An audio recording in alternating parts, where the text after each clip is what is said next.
ሰላም ጤና ይስጥልኝ እንደምናላችሁ ውድ የቅኔ ሚዲያ ተከታታዮች እግዚአብሔር ይመስገን እኔ ሰላም ነኝ። ዛሬ ደግሞ ሽርሽም ወይም ከሽምብራ ክክ የሚሰራ ቆንጆና የሚጣፍጥ የቀይ ወጥ አሰራርን ይዤላችሁ ቀርቤያለሁ። እስከ መጨረሻው ከኔ ጋር ሆኑ። ከዛ በፊት ለቻናሌ አዲስ ከሆናችሁ ሰብስክራይብ በማድረግ ተቀላቀሉኝ። ሀሳብ አስተያየት ካላችሁም ኮሜንት ላይ ጻፉልኝ። ወደ አሰራሩ እንሄዳለን። በዋነኝነት የምንጠቀመውን ግብአት አዘጋጅቻለሁ። የሽምብራ ክክ እጠቀማለሁ። የአተር ክክ እንዳይመስላችሁ። የምጠቀመው የሽምብራ ክክ ወይም የምስር ክክ መጠቀም ትችላላችሁ። ከዛ በመቀጠል መጥበሻ እጥድና የሽምብራውን ክክ ቀላ እስከሚል ድረስ ማለቴ ብዙ ሳይሆን እንዴት እንደማድርገው አሳያችኋለሁ። ወይም ድፍኑን በደንብ ተቆልቶ የተከካ ሽምብራ መጠቀም ትችላላችሁ። እንደዚህ የተከካውን ከሆነ እንደኔ የምትገዙት ገዝታችሁ የተከካውን ከሆነ እንደዚህ ከለሩ እንደዚህ እስከሚሆን ድረስ አመስ እናደርገዋለን። አያችሁት? ይሄው ጠጋ አድርጌ ላሳያችሁ። ከዛ በመቀጠል እንዲቀዘቅዝልን እናስቀምጠውና ድስት ጥዳለሁ። ከዛ ተፈጭቶ የተዘጋጀ ቀይ ሽንኩርት አለኝ። እንደዚህ በድቃቁ መክተፍም ትችላላችሁ። ከዛ ሽንኩርቱን በደንብ አድርገን እናበስለዋለን። የራሱን ውሃ ምጥጥ እስከሚያደርግ ድረስ በደንብ አድርጌ ሽንኩርቱ እንዲበስል አድርጋለሁ። እሳቱን ቀነስ አድርጌ ከዛ በመቀጠል አመስ አድርጌ ያዘጋጀሁት የሽምብራ ክክ ቀዝቀዝ ሲልልን ለመፍጨት ትንሽ እንዲቀዘቅዝ በደንብ መቀዝቀዝ አለበት ስንፈጨው ማለት ነው። ከዛ እኔ የፈጨሁት በቡና መፍጫ ነው። እናንተ በመታገኙት ከፈለጋችሁ በሙቀጫም ይፈጫል። በጣም ድቅቅ ማለት ስለሌለበት በሙቀጫም መፍጨት ትችላላችሁ። እንግዲህ እንደዚህ አድርጌ ፈጭቼ ደግሞ አሳያችኋለሁ። በጣም ድቅቅ ማለት የለበትም። እዩት እንዴት አድርጌ እንደፈጨሁት። ይሄው በጣም አልደቀቀም ደግሞ ትልልቅም አይደለም። እንግዲህ እንደዚህ አድርጌ ሽምብራውን ፈጭቼ አዘጋጀሁት። በጣም ቀላል ነው። ላይክ አድርጉ። ሀሳብ አስተያየት ካላችሁ ኮሜንት ላይ ጻፉልኝ። እንደዚህ ደግሞ አዳዲስ ቪዲዮ ስለቅ እንዲደርሳችሁ ከፈለጋችሁ ሰብስክራይብ ያድርጋችሁ ተቀላቀሉኝ።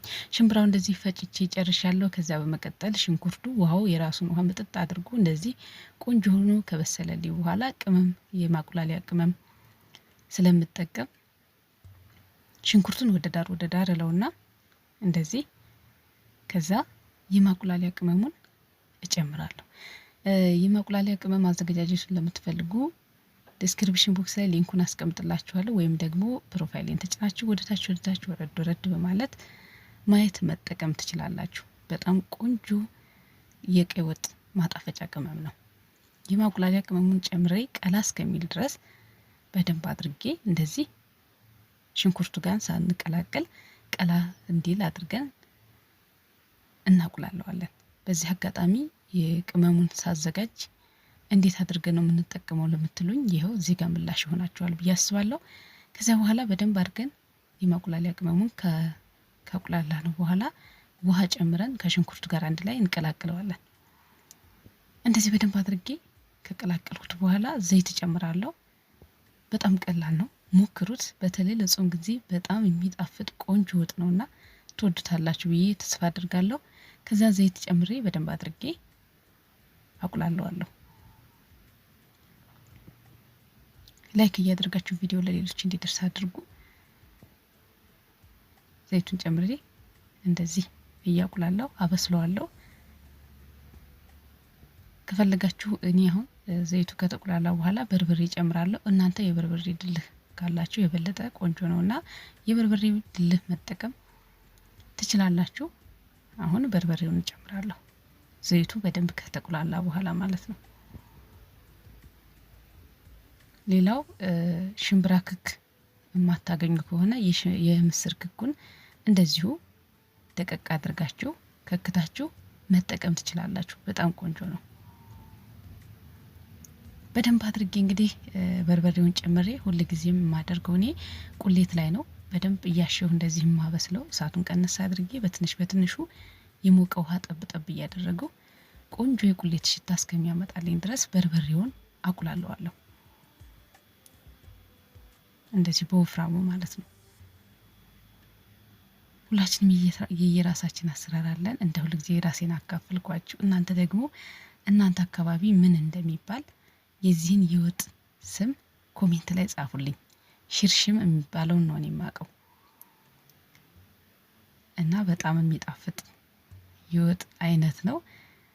ከዛ እዚህ ጋር የጨመርኩት ነጭ ሽንኩርትና ዝንጅብል ነው።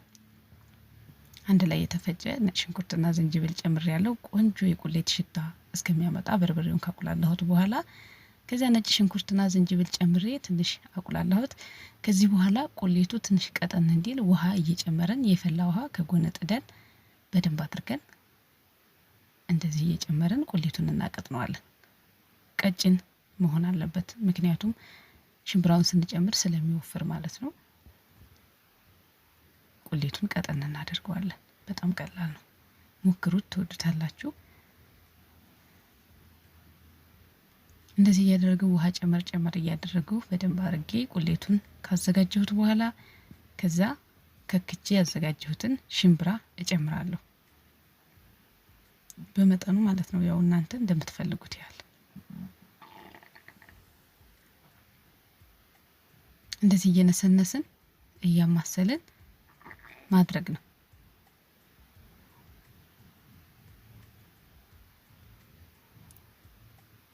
ያው የሚበቃኝን ያህል ከጨመር በኋላ አማስለዋለሁ።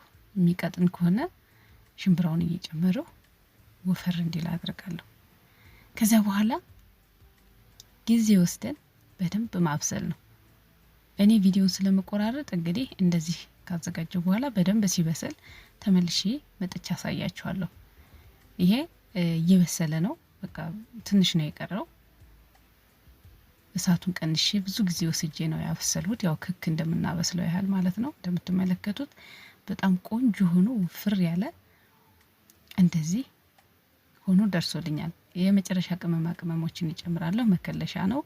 ጥቁር ቅመም ካላችሁ ጥቁር ቅመም መጠቀም ትችላላችሁ። መከለሻና ጨው ጨምሬ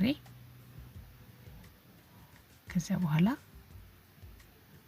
በደንብ ከተዋሃደልኝ በኋላ አወርዳለሁ ማለት ነው ከሳቱ ላይ።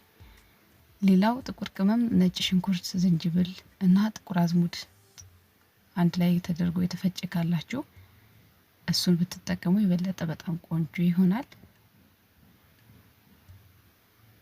እንደዚህ አድርጌ እንግዲህ ቅመሙን ጨምሬ አንድ ላይ በደንብ ከቀላቀልሁት በኋላ ትንሽ እሳት ላይ አቆይተን ለምግብነት ማቅረብ ነው። እንደዚህ ቆንጆ ሆኖ ደርሶልኛል። ያው እኔ ቪዲዮ እንዳይረዝም ስለምፈልግ እንደዚህ አጠር አድርጌ አቀርቡላችሁ። እናንተ ጊዜ ወስዳችሁ ቆንጆ አድርጋችሁ መስራት ነው።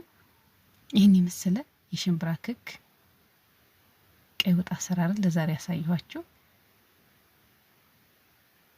ይህን ይመስላል። እንግዲህ እንደዚህ ቆንጆ አድርጌ ሰርቼ ጨርሻለሁ።